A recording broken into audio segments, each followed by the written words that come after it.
I guess we're just going to tell our story and why we feel the need to advocate for hashtag force to vote right now at this moment. And I just want to tell my own personal story because there's been a lot made about how people aren't professional or approved grassroots organizers. And so I shouldn't be allowed to do this, and people shouldn't listen to my concern about Medicare for All, and they're asking, what are your credentials for this? Well, I'll tell you real quick what got me on board for Medicare for All was I got sick, and I got sick in not in a normal way. I got sick in a way that was hard to diagnose, so my illness stretched out for over 3 to 4 years. And what happened was that I would go to the doctor, and they would say, you have this, and then they would prescribe something, and I would get sicker. And then 6 months would go by, and they would say, oh, you don't have that, you have something else. And then they would give me another treatment, and 6 months would go by, and I'd get sicker. And this kept going on, and then they said, you know, there's this guy, Dr. Sharp, you should go see him, Dr. Charles Sharp, he's the best guy, and he could fix you. Well, he didn't take my insurance, and by that time, I was already broke, right? We had health insurance, and they just don't pay for stuff. They don't pay for MRIs and CT scans, and I had to have special different kind of tests that nobody else could get, and I had to go to special places to get them, and I had to pay for it all out of my pocket. And I know what it's like, right? And I know what it's like to walk into a doctor's office that you owe money to and not have any room left on your credit card and have them deny you service while you're dying. And you don't know what's happening. You don't even know what your illness is yet. All you know is that you're about to die. And all you know is that you just bankrupted yourself. And I bankrupted my wife. And we didn't know where to turn or what to do. And then one day I stepped off a step the wrong way, and my spine collapsed. I went from 5'10" to 5'7", like that. I had 6 vertebrae. So then I was like, hey, I'm just about ready to die. Maybe we should scrape together any kind of money we can and go see Dr. Sharp. So we did. And Dr. Sharp diagnosed me correctly within the first visit. And I had dead bone in my thigh at that time. I had dead bone in my spine. I had fractures all over my body, from my feet to my fingers to my neck to my ribs. I had broken bones all over my body, and I had dead bone in my hip and in my thigh, and I was supposed to get the Bo Jackson surgery. And Dr. Sharp sent me to the guy who invented that Bo Jackson surgery. Anyway, the long story short was, he told me to have to take bone out of my shin, put it into my thigh, and I wouldn't be able to step on my leg for 6 months. And I was already hunched over and limping. I could barely move. But I could still sit down and do stand-up comedy, and if I didn't, I wouldn't have any money. So I would get pushed out into a comedy club, and I would be helped up onto the stage, and I would sit down and recite my act. And so doing that, I was offered an hour special on Comedy Central while I was dying.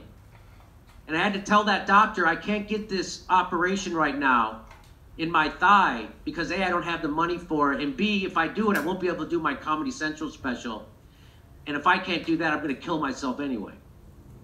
And he said, well, just so you know, Jimmy, at any moment, your thigh bone could snap.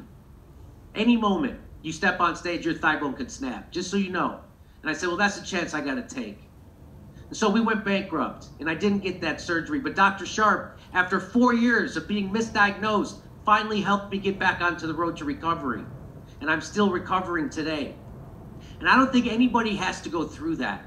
I don't think anybody, because they got sick, should have to face wanting to kill themselves, bankruptcy, financial destruction, and not knowing where to turn, and not being able to get the help you want because they don't take your insurance.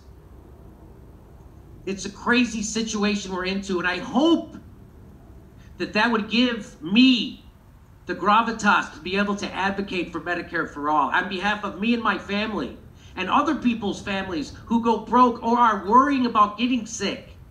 Because everyone knows we're one unique illness away from being bankrupt and out on the street.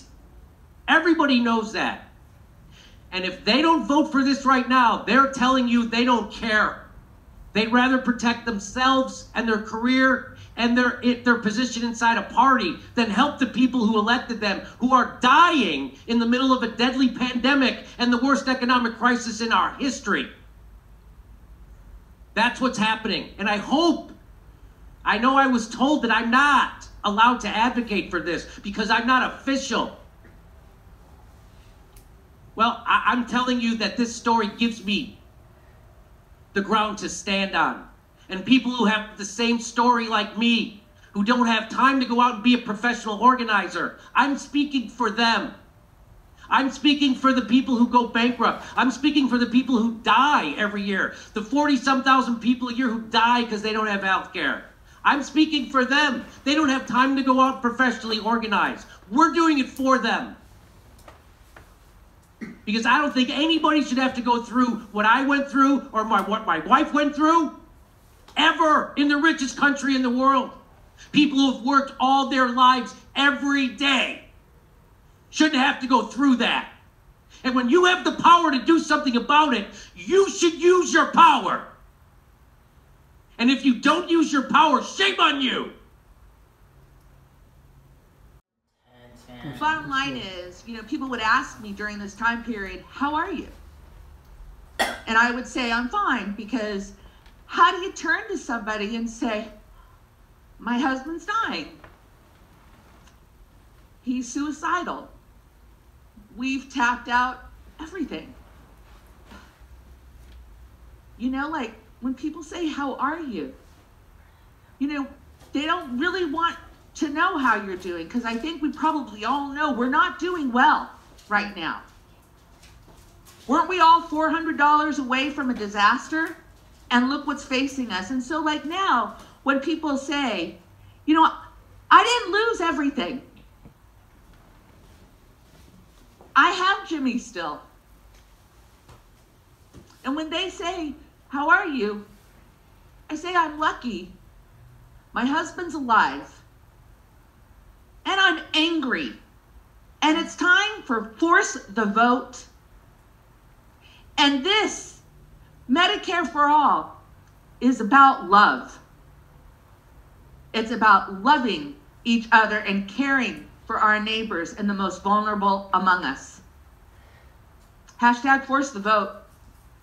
And if I don't have the credentials, high school English teacher for 20 years, proud union member, I don't know where I was supposed to get my credential to be a grassroots activist, but I think I earned it through my life experience. I want to just talk about